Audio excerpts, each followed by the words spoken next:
Entre 10.000 anos e 5.000 anos antes de nossa era, as sociedades neolíticas começavam a se transformar, passando de caçadores-coletores para sociedades de cultivadores. É inegável a revolução que esse aspecto causou, seja no sentido econômico ou sociocultural. Entretanto, até chegar nos dias de hoje, esse meio de vida transformou-se, ganhando novas tecnologias e movimentando cada vez mais capital. O resultado disso revela-se de modo predatório, impactando diretamente ecossistemas e vidas. Em setembro deste ano, o INPE, Instituto de Pesquisa Espacial, notificou mais de 5.200 focos de calor no Pantanal. Além disso, o Brasil segue com o maior rebanho comercial do mundo, com cerca de 213,5 milhões de animais. Segundo o IBGE, tem mais gado do que gente. Diante destes aspectos, buscamos neste episódio discutir a relação do homem com a natureza. Convidamos para estar conosco a professora doutora Cláudia Lago, vinculada ao Departamento de História da Universidade Federal da Paraíba. Senta, que lá vem história!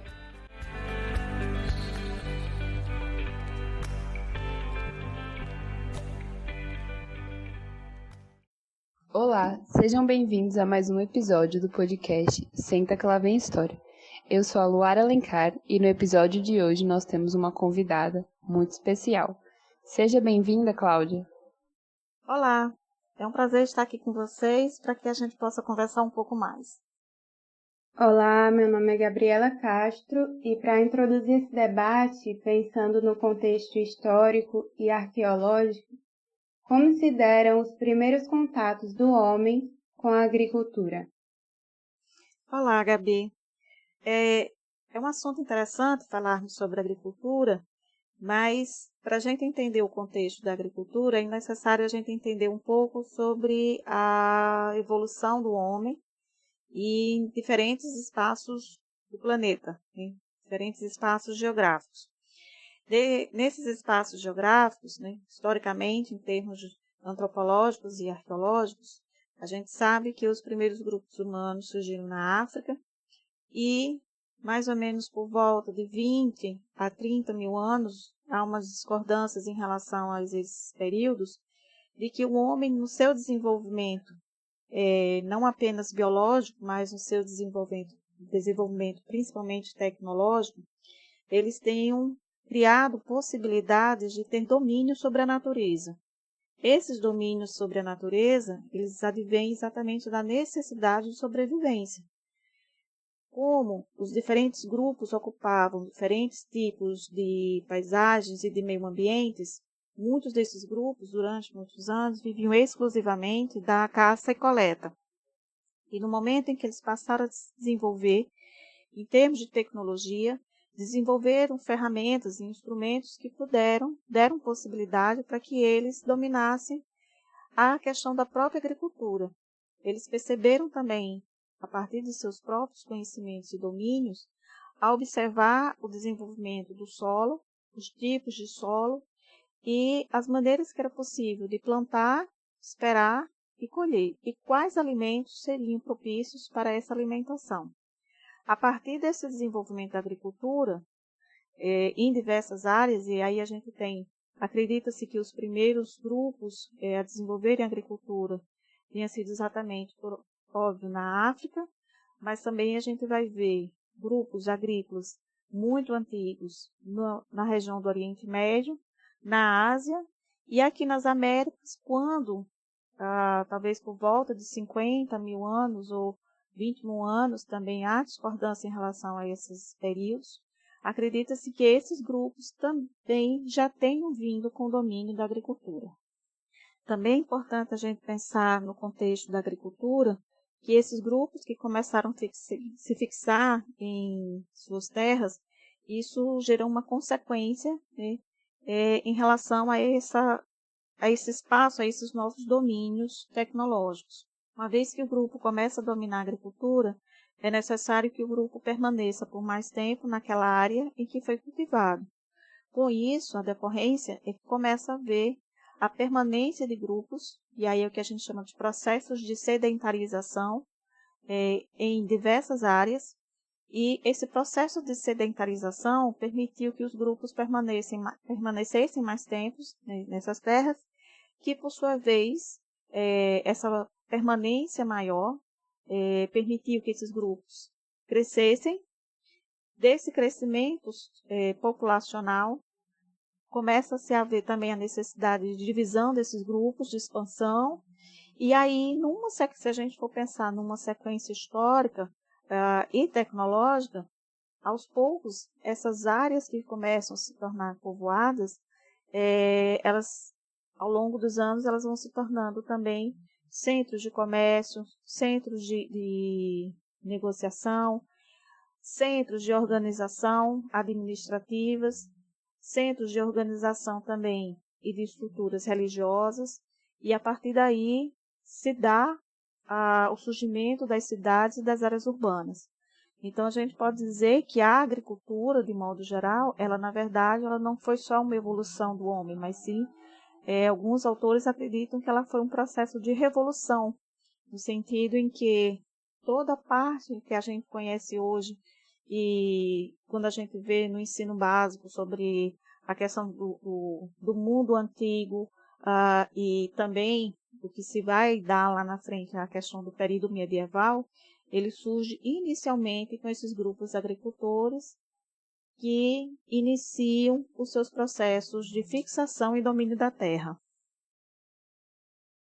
É interessante que a gente nota que, quando se deu essa relação com a natureza, elas pautavam muito de maneira igual, em que a própria natureza tinha o próprio tempo dela para poder voltar ao seu normal. Então, existia um equilíbrio com o ecossistema, e o que a gente vive hoje é um processo muito predatório sobre ela. E nós da história também entendemos que as coisas não acontecem da noite para o dia, e sim através de um processo, de tempos, né? E eu queria que você falasse um pouco para a gente de como foi esse processo dessa desigualdade com a terra, como que se deu. Bom, é importante a gente pensar que esses primeiros agricultores, e durante muitos anos mesmo, e aí a gente pode falar até mesmo antes da questão do comércio, se a gente for pensar do comércio ultramarino, ou dos grandes sistemas comerciais, que vai surgir ainda mesmo lá no final da Idade Média para início da Idade Moderna, até antes disso, as populações que viviam na terra, fixas da terra, eles tinham controle sobre a questão da produção, a questão da extensão e até mesmo em relação aos limites de impacto sobre a terra. Isso porque a gente sabe, realmente a terra ela tem o seu período, o seu próprio tempo de reposição. E essas populações, primeiro porque não tinham ainda sistemas de tecnologia ou maquinário, se a gente for pensar, suficientes para a destruição em massa. E segundo porque se as pessoas dependiam da terra, então seria lógico fazer uma destruição em massa da terra, porque senão eles iam perder os seus próprios sustentos. Entretanto, ao longo do processo histórico, e aí, como eu falei, em relação à questão do comércio, a condição da terra, ela passa, e aí principalmente a condição de propriedade da terra, ela passa não só apenas uma questão de status, mas também uma questão de poder e de domínio. Ou seja, quanto maior a possessão da terra, maior o domínio em relação à condição de submeter outras pessoas que não tinham as mesmas condições, e aí vão pensar condições econômicas de terem as mesmas posses, e aí poder submeter essas.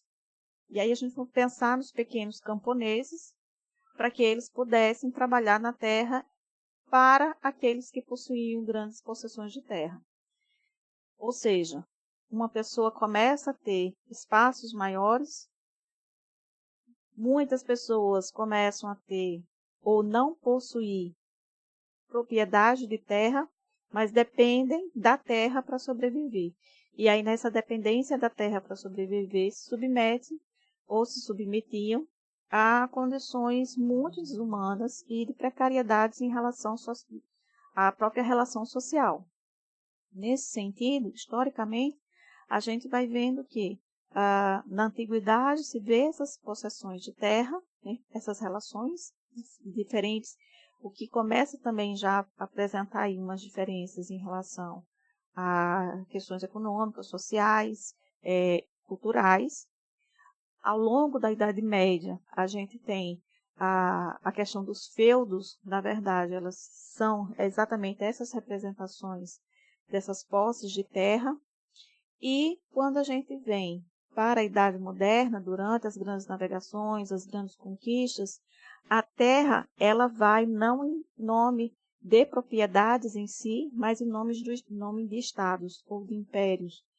Então, são os reis que têm a posse da terra. As conquistas, ao longo da história, a chamada Era Moderna, ela não é feita apenas por comerciantes interessados em extrair riquezas, e aí riquezas de todas as formas, principalmente aquelas dos recursos naturais. Mas essas riquezas, elas vêm em nome del rei. Então, é o rei que está comandando. Só que não é o rei sozinho que banca essas viagens. Existe toda uma estrutura de comércio por trás dessas grandes negociações, das grandes navegações. E aí, quando a gente pensa, principalmente em áreas ou continentes como a América e a África, as diferenças em relação a essas posses de terra e ao domínio e à exploração da terra, ela torna-se muito gritantes, porque os mais impactados nesse processo são exatamente os povos originários. Então, para os povos originários, eles não são donos da terra. A terra, eles é que fazem parte da terra. Assim como o rio, as montanhas, a pedra, os pássaros, eles são parte da terra. E não ao contrário. E nesse processo de conquistas, em prol exatamente do comércio, da riqueza e de poder, esses povos começam a ser submetidos. Quanto mais a posse da terra, isso no período da Era Moderna, quanto mais posse de terra, mais possibilidades e vantagens de exploração. Quanto maior a exploração, maior os recursos para aqueles que têm o domínio dessa exploração. E aí é quando os estados ou os impérios, os reinados, eles começam a se empoderar cada vez mais no sentido de dominação, aí não apenas sobre as possessões, né, conquistadas, mas também em relação a outras nações ou outros estados também, em termos de concorrência de poder. Nesse sentido, a gente começa a ver uma destruição desenfreada da terra. Isso porque não há um limite para quem explora a terra ou para quem vê a terra como apenas espaços de exploração de recursos naturais. Então, não há intenção de preservação, apenas a intenção de exploração, de extrair tudo que a terra pode propor. E aí seja ela através de grandes espaços agrícolas, como a gente pode pensar aqui no Brasil, no início da colonização, em relação à cana-de-açúcar, em relação ao café, e aí especificamente em relação ao açúcar, se tem uma destruição vasta da Mata Atlântica, na faixa litorânea do Brasil, em prol da cana-de-açúcar, principalmente aqui no Nordeste, como a gente vai ver também uma exploração desenfreada nas regiões das Minas, tanto em Minas Gerais quanto em Goiás e um pouco mais chegando próximo do que hoje nós conhecemos como Mato Grosso do Sul. E essas áreas começam a ver a exploração, principalmente em relação às minas, a exploração e a busca das áreas de ouro. E esses recursos exploratórios, eles não são, digamos assim, benéficos para a terra, eles são destruidores. Aliás, eu poderia dizer, são destrutivos para a terra, porque não há uma reposição, não há uma preocupação em repor. Isso porque no momento em que a terra deixa de dar, então ela já não torna-se mais interessante. Ou então ela é reutilizada, aquela terra que já não tem os recursos naturais, ela é reutilizada para outros fins. Então, a gente pode pensar que essa desigualdade da terra, ela surge principalmente no momento em que a terra passa a ter uma conotação de propriedade. Só que essa propriedade não é uma propriedade coletiva, mas sim uma propriedade individual. Eu quero fazer um comentário seguido de uma pergunta, porque recentemente li o capítulo 2 do livro A Economia Colonial Brasileira, séculos XVI ao XIX, escrito por João Fragoso, Manolo Florentino e Sheila de Castro Faria, e os autores citam que os portugueses se apropriaram dos saberes indígenas com relação ao cultivo da terra, utilizando no Brasil a tradicional tecnologia tupi, ao invés do sistema europeu de uso da terra. Dentre essas técnicas, as queimadas estão inclusas e o governo atual tem usado essa narrativa politicamente no intuito de transferir a culpa do agronegócio para os indígenas. Como é uma questão polêmica, eu gostaria que você falasse um pouco sobre isso, Cláudia. De fato, quando os portugueses chegam ao Brasil, claro que os povos nativos, mais do que ninguém, conheciam e tinham domínio sobre as terras. Só que neste caso, o que os povos praticavam em relação à agricultura era um sistema de cultivo chamado sistema de coivara, que a coivara ela se define a partir de cultivos, né, em que é feito o plantio e em seguida, para o plantio também é feita a derrubada de algumas árvores e a queima da floresta nativa. Entretanto, esse sistema ele é feito de forma controlada, de forma sistemática, e nesse sistema de coivara, ela tem a função exatamente de diminuir a parte de mato, de gramíneas, para que dê possibilidade do plantio. Quando é feito isso, e depois de feito o plantio, é necessário que seja feito um repouso da terra para que a terra ela possa se repor, e inclusive aí na questão dos seus nutrientes. No caso da coivara, e no caso das queimas e da derrubada, e entre os indígenas, pelos indígenas, na verdade, isso não era feito de forma desenfreada ou de forma extensiva a ponto de destruir totalmente a mata. Como eu disse, isso era feito de forma muito controlada, por uma razão simples. Se essas populações nativas elas dependiam da terra, como depende ainda hoje, da extração e do que a terra pode permitir para a sobrevivência dos grupos, então não faz sentido a gente pensar numa devastação intensa por esses povos.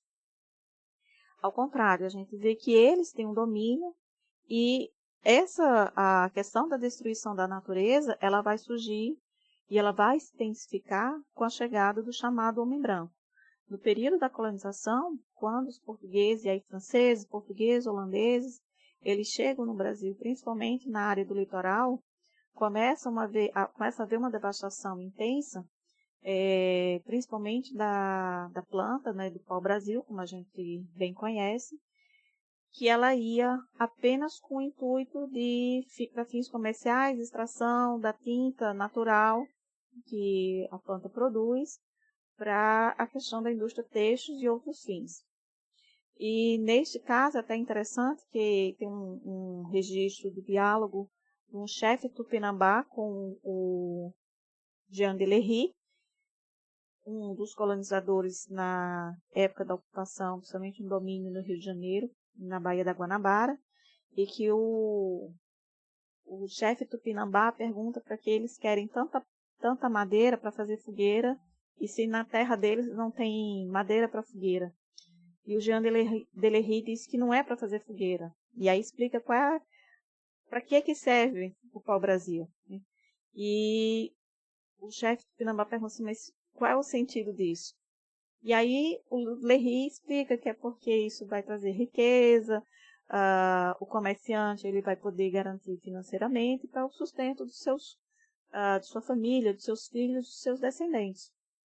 E o chefe do Pinambá, ele responde que, para eles, os indígenas, os tupinambás, não fazia sentido, e não tinha para que tirar ou buscar riqueza, porque a terra provinha tudo que era necessário para ele e para os descendentes deles. Ou seja, a terra é que é o sustento, a terra é que permanece, a terra é vida e a terra é o que dá vida. Então, quando a gente vê atualmente esses discursos dizendo que as queimas elas acontecem porque são os índios que estão tocando fogo, isso é totalmente verdade, porque na verdade, como uma pessoa vai tocar fogo naquilo que vive? A gente não põe fogo na nossa própria casa, ou nos nossos próprios bens, por livre e espontânea vontade, para querer mais, ou para explorar mais. Então, não faz sentido. O uso desse discurso, ele é muito antigo, desde o período colonial, né? E ele se intensificou mais no século XIX, com os discursos dos primeiros textos que se tentava, ou que se pretendia contar a história do Brasil, e que impõe os povos indígenas no segundo ou no terceiro plano. E um desses discursos, inclusive posto pelo Adolfo von Hagen, de que os índios, como eram indivíduos que estavam na sua infância, eles não mereciam ser estudados ou incluídos como pertencentes, né, à história do Brasil. E com relação à terra, não importava se os índios estavam sendo expulsos de suas terras, porque como eles eram nômades, então não havia necessidade deles terem terras, porque eles eram nômades. Então, é um discurso do homem, sempre um discurso do homem branco, sempre um discurso do colonizador, do explorador em relação às terras indígenas. E isso tem uma razão muito clara, porque as terras são nas terras indígenas que se concentram a maior parte das riquezas do Brasil. Então, na área litorânea, por que os povos indígenas foram expulsos, ou explorados, escravizados, ou assassinados na área litorânea? Porque era a área que mais produzia. Quando a gente pensa para os sertões, e aí a gente vê os textos clássicos sobre a questão das riquezas dos sertões, tanto em relação à questão do ouro ou à questão de outros bens, e então a gente vê que há um interesse, sempre houve interesse de explorar essas terras, mas essas terras estão ocupadas, tem povos originários, então existe, se a gente pensar no Estado ou a quem tem interesse de ocupar essas terras, é muito mais fácil usar um discurso de diminuição ou de desprezo em relação a esses povos, de que eles não sabem o valor que a terra tem, ou que eles não produzem nada, não tem nada de produtivo para a nação. Então é muito fácil usar esse discurso. Só que, na verdade, esses povos, eles não precisam produzir em grande escala, porque eles não vivem do comércio. Eles vivem do que a terra produz. E isso é que é o mais importante para essas populações. Trazendo agora para um contexto atual, segundo o IBGE, as queimadas no Pantanal, elas aumentaram em 210% em 2020. Esse número, inclusive, quando eu li, me deixou bem chocada. E eu queria que você falasse agora um pouquinho mais sobre como essas queimadas no Pantanal e até na Amazônia impactam as populações e o clima.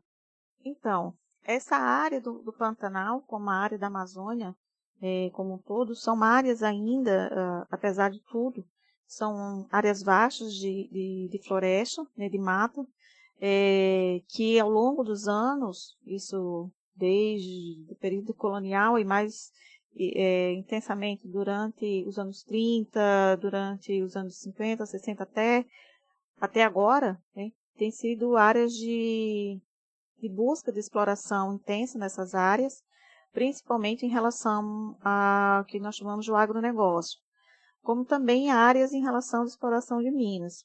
Então, são áreas que, historicamente, elas estão sendo exploradas e depredadas em prol de grandes fazendas de soja ou para áreas de pastos, ou para questão de madeireiros.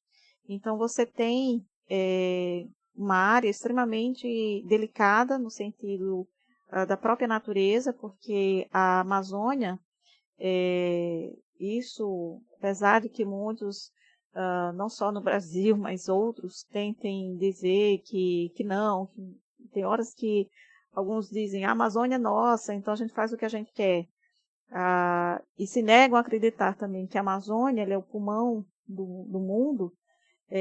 Isso decorre de interesses muito particulares desses empresários que tentam a todo custo dominar essa área da natureza, né? E aí a área da Amazônia como um todo em prol, claro, de comércio. Nesse caso da Amazônia e da questão do desmatamento e da questão das queimadas, a gente tem associado aí uma sequência de pactos em relação à própria legislação no Brasil, que ela, ao longo dos anos, principalmente a partir de 2016, ela tem se tornado extremamente flexível, no sentido de favorecer a esses desmatamentos e a exploração dessas áreas. Entre eles, você tem projetos que tentam e que já está muito próximo em vias de aprovação, ou se não já foram aprovados, tornar a Amazônia, permitir o plantio de cana-de-açúcar na área da Amazônia. O que representa isso? Você tirar uma área que tem um bioma extremamente rico e você ter, por exemplo, o Amazonas, só o rio Amazonas ele tem a maior diversidade de peixes, maior do que as áreas de oceano. Então, você tem uma diversidade de plantas, de animais, e que com a destruição dessas áreas de mata, tanto das áreas do Pantanal quanto da Amazônia em si, se tem aí impactos, não só em relação ao clima, né? A gente está vendo que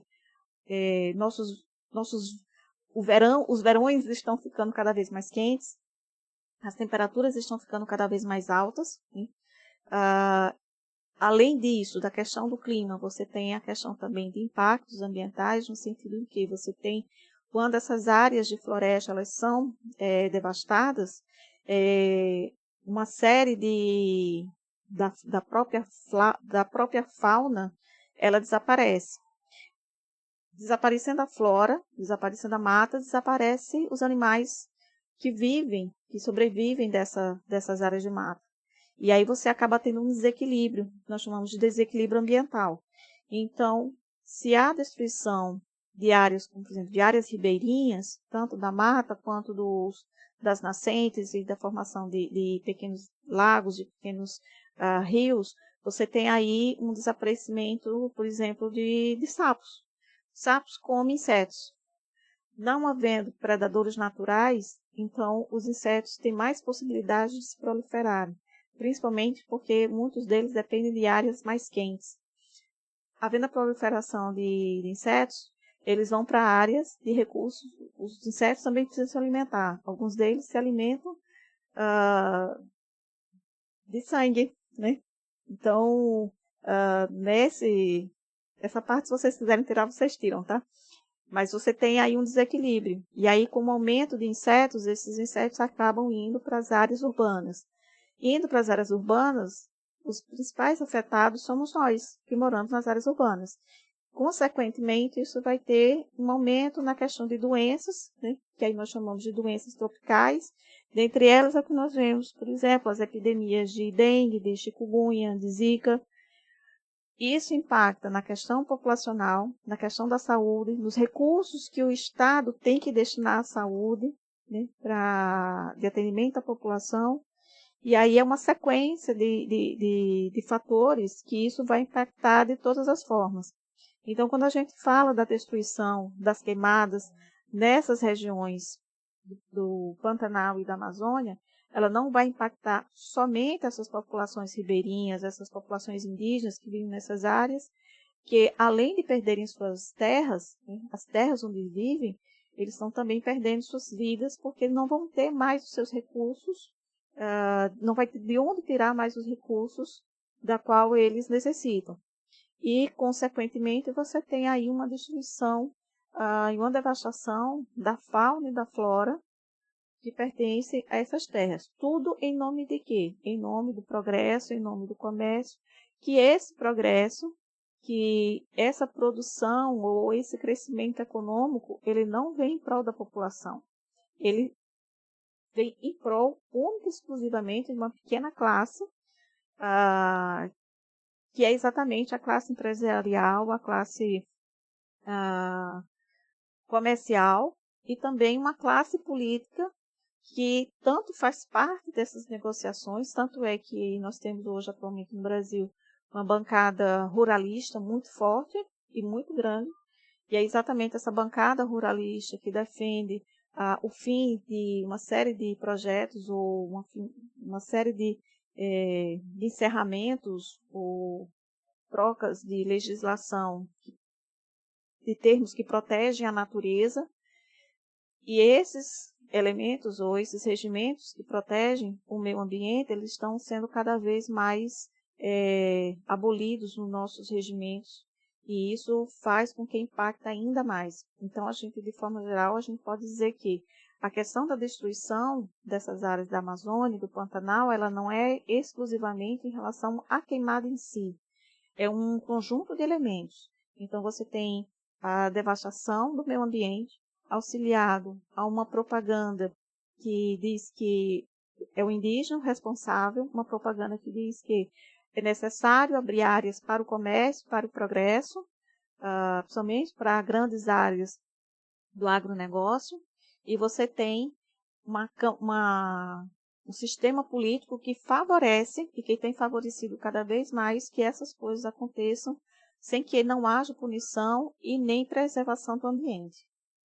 É muito comum as pessoas associarem a história com o passado. Então eu vejo nesse nosso diálogo uma importância gigantesca para um embate direto a problemáticas do presente.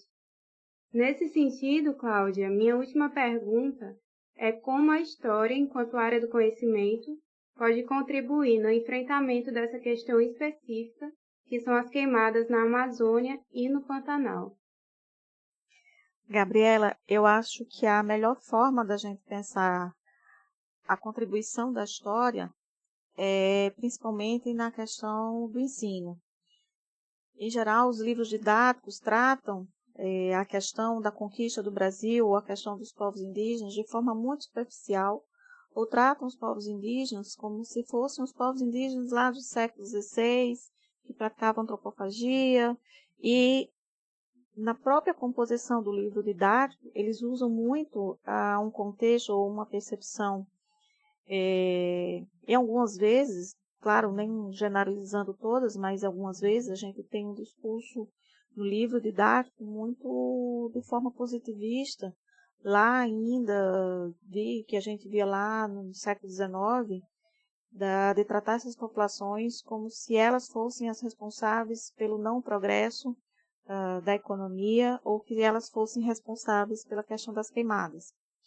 Então, cabe, e aí não só a história, eu acho que de forma também um diálogo interdisciplinar ou multidisciplinar com a geografia, com a biologia, né, dentro das escolas ou dentro dos ensinos da metodologia de história de um modo geral, da gente não pensar que discutir o meio ambiente é uma coisa só da geografia, mas é um assunto, é um tema também que deve ser abordado na história, no sentido de como os espaços eles foram ocupados ao longo dos anos e como a ocupação desses espaços eles têm impactos sociais, históricos e culturais ao longo dos anos. No caso dessas áreas do Pantanal ou da Grande Amazônia, a gente tem, e aí não é só um histórico da própria população desses povos, mas isso trata também de temas arqueológicos, porque são populações que estão nessas regiões há mais de 10 mil anos. E essas populações que se fixaram, que se agruparam, se organizaram nessas áreas que hoje nós conhecemos como Amazônia, são áreas que buscaram principalmente os recursos hídricos e os recursos da própria natureza. Então, são povos de extrema riqueza, uma grande riqueza material, dentro da própria concepção da agricultura, grupos culturais com excelente nível tecnológico, principalmente no que diz respeito à fabricação de cerâmicas, à questão dos rituais. Dentro desses rituais, a gente está falando aí de rituais primários, secundários, e aí a gente tem também uma composição de grupos de formação e de características de ritos, de dança, de religiosidade. Claro que não é a religiosidade do cristão, do colonizador, mas são grupos que têm uma própria história, uma própria cultura. E a história é importante, e aí voltada para a questão do ensino, porque é através do ensino que a gente vai compreender esses povos. No momento em que se compreende esses povos, no momento em que se conhece a importância deles, o desenvolvimento desses povos nessas regiões, como em qualquer outra região, é possível a gente entender a nós mesmos, né? Como nós vivemos, como nós surgimos, de onde viemos, e aí aprender principalmente a respeitar o outro. É importante, no momento que nós vivemos hoje aqui no Brasil, em que grupos chamados minoritários e excluídos, eles estão sendo cada vez mais atacados, e são atacados de todas as formas. No caso dos povos indígenas, eles estão sendo atacados não apenas na sua cultura, mas na sua memória, nas suas histórias, e principalmente nas terras e contra suas próprias vidas. No Brasil, em 2019, houve um aumento significativo de assassinatos de povos, tanto de povos indígenas como líderes de movimentos do campo, entre eles chefes indígenas. E aí a gente está vendo agora com a Covid o aumento da perda dessas populações que estão sendo acometidas pelo vírus e que não têm acesso a sistemas de saúde. Primeiro porque a dificuldade de chegar a essas terras, como também a negligência que se tem dessas populações em relação aos atendimentos. E a preocupação porque muitos deles já estão praticamente em vias de extinção, principalmente aqueles que são considerados povos isolados. Então a gente tem que ter uma preocupação em relação a essas populações, porque uma vez esses povos deixando de existir, se bem que há um processo de resistência incrível dessas populações, e particularmente eu acho que essa força de resistência ela vem da terra, e isso é bonito, muito bonito, mas é necessário também que eles tenham força, uma força também, forças políticas, forças sociais, que deem apoio, que ajudem também a dar voz a esses povos em relação ao cuidado, não só a própria população indígena, mas também a essas terras. Então, o que a gente está vendo, ao mesmo tempo em que estamos presenciando uma forma desenfreada da destruição, principalmente pelas queimadas dessas terras, a gente está vendo também que várias nações do mundo estão preocupadas e estão atentas sobre o que está acontecendo no Brasil. E é importante que a história ela não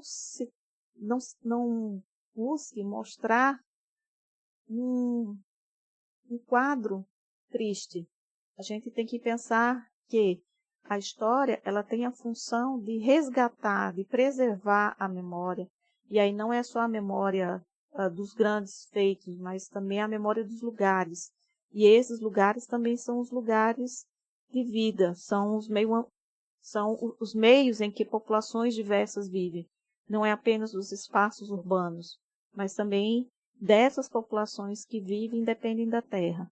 Então, a história, nesse sentido, você pergunta qual é o papel da história, ela é principalmente, eu acho que a gente, não só pela forma como nós usamos, seja através de vídeos ou desses recursos novos, né, tecnológicos, como o próprio podcast, mas também em termos do próprio ensino. A gente tem que pensar como o ensino ele pode ser transformador. E nesse sentido de transformar, o professor que está em sala de aula, ele pode ajudar o aluno a pensar e a refletir, mas também ter uma análise crítica sobre o que é o meio em que se vive. E qual é o país que nós estamos vivendo e que futuro nós queremos dar para os nossos nossos filhos, nossos netos, e de maneira, né, sucessória. Da mesma maneira que os indígenas sempre pensaram que a terra ela vai prover benefício para os seus sucessores, nós temos que pensar como a história também pode preservar e pode cuidar daqueles que nos darão adiante no fim da história. É isso. Ótima fala, professora. Inclusive, uma das razões que me estimula a fazer história é esse fator de poder relembrar e trazer em pauta e na memória várias populações que são esquecidas, e eu acredito muito na educação como papel transformador e a história como algo muito importante nessa construção de identidade e memória. Enfim, toda essa conversa ela foi muito produtiva e nós já estamos chegando ao final do episódio. Então, sempre que chega no final, a gente pede para o entrevistado mandar, assim, indicações que ele acha interessante para quem gostou do assunto poder pesquisar um pouquinho melhor. Bom, quem tem interesse em trabalhar com o assunto sobre povos indígenas, há bastante material, e aí não exclusivamente sobre povos indígenas do período colonial, mas tem informações bem atualizadas. Na área de geografia também, a geografia, meio ambiente também, sobre direito e constituição ambiental, é interessante para quem gostaria de ler e de conhecer um pouco mais. Mas eu vou, na verdade, recomendar um site, né, que é o site do Conselho Indigenista Missionário, que é o cime.org.br, e que ele fala sobre a questão dos povos indígenas, das terras, a questão tem discussão atual sobre povos indígenas e o coronavírus, sobre a violência contra os povos indígenas no Brasil, com dados desde 2019. E existe também, eu vou falar mais especificamente sobre os povos indígenas, que é minha área de trabalho. Então, eu citaria 2 livros, né? Um que é Políticas Culturais e Povos Indígenas, que é da Manuela Carneiro da Cunha e do Pedro Niemar Cesarino, que é muito bom. E o outro é Processo de Demarcação de Terras Indígenas, que é do Alisson de Souza. E tem um outro também da Manuela Carneiro da Cunha, que é Direito dos Povos Indígenas em Disputa. Esse é com a Manuela Carneiro da Cunha e Samuel Barbosa. Na verdade, uma coletânea, né, com alguns artigos que tratam sobre a questão dos direitos dos povos indígenas em relação à terra. E nessas obras, como também no site, além de vocês, de quem tiver interesse sobre a questão indígena no Brasil, dá uma olhada, o site da FUNAI, ele traz alguns apontamentos históricos sobre a questão da legislação indígena no Brasil e como está a situação hoje nessas terras que nós temos tão rica, mas que está sendo tão maltratada. E recomendo a todos também buscar um outro olhar, um olhar mais atento sobre essas terras, porque afinal de contas essas terras são nossas e elas devem ser cuidadas, porque é a nossa terra, né? Enfim, é isso. Eu quero agradecer a nossa convidada e também colaboradora do podcast, a professora doutora Cláudia Lago. Muito obrigada pela sua participação. O contexto pedia que a gente trouxesse esse assunto para cá e a conversa foi muito necessária. Agradeço também aos nossos ouvintes que chegaram até o finalzinho do EP. Para acompanhar os próximos episódios é só acompanhar nossas redes sociais, Instagram, @SentaQueLaVemPodcast. E até a próxima. Senta que lá vem história.